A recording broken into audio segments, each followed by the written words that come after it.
So I'm not gonna say it's a realization, but it's an insight. And I think the universe, I think whatever it is that sent me this thought form, I'm grateful for it.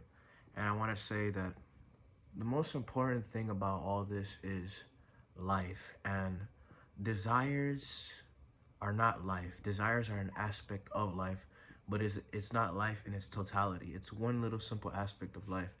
And life is just this being, is just this presence that doesn't need anything to sustain it. You see, when desires don't exist, don't have any life of their own, they need the life to be attached to them in order for the desire to have a life of its own. But the desire does not have a life of its own.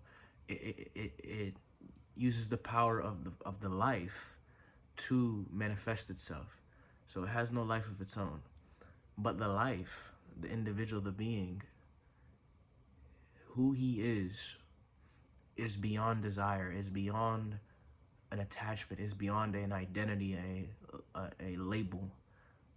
And, you know, life is bigger than just desires. You know what I'm saying? It's beyond desire. It's what's there beyond the desire. Anything you can contemplate, you can't pinpoint it. I can speak about it as much as possible, but it's not something that you can articulate in the words.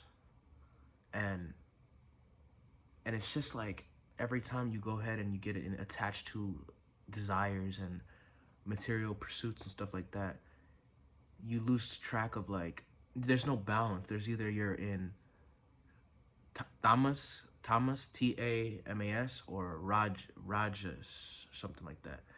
One of those words where you're either lazy and lethargic, or you're a go-getter and you're ambitious and you're materialistic, never satisfied on the end result, always wanting something more.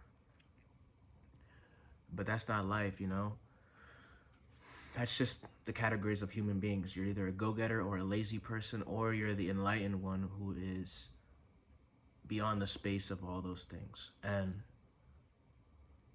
I'm speaking about something that I don't have direct experience with, but we can easily pinpoint that when someone is in a state of fully present but not attached to anything, but they're fully energetic and they're fully there, but they're not attached to anything, that's a powerful person. That's a person who's living life to its fullest. They're here, they're present, but they have no expectations on how they think life should go. They're just living the completeness that life already is. They don't need to make $1 million. They don't need to see this goal happen. They don't need to wake up every day at this specific time and do this and that and this and that in order to chase something, some sort of freedom that they've been programmed to think that they need to chase all the damn time. No, they're just living life, you know? A big thing of our life is just survival. Like, those goals are survival, another form of survival, to look better than somebody else.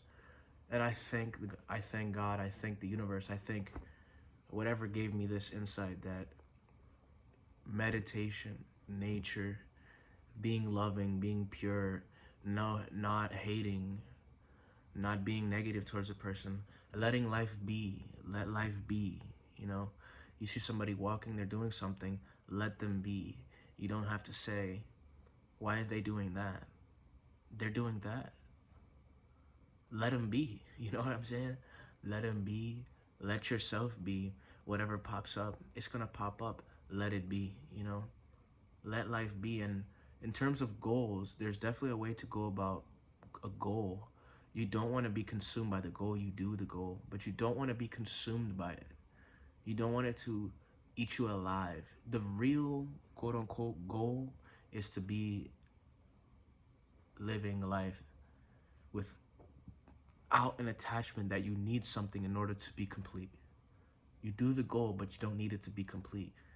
You don't need to do it at all. You don't even need to do it. There's nothing to gain from it. A famous actor, millions of dollars, world famous, fame. There's no need. You don't need that to be complete within yourself. You can be beyond ecstatic, beyond complete, beyond any Oscar award all the time. Beyond. But but in worldly pursuits, for example, an actor wanting to win an Oscar award, he suffers the entire existence up until that award. He feels the thrill, and then he suffers again. Unless somebody has a good head on their shoulders and understands that it's just something they're doing, and it's not what they don't need it to happen to experience the ultimate freedom, which is already here, which you don't need anything to be free. You don't need something to be free. You do these things, but you don't need it. And thank you. You know what I'm saying?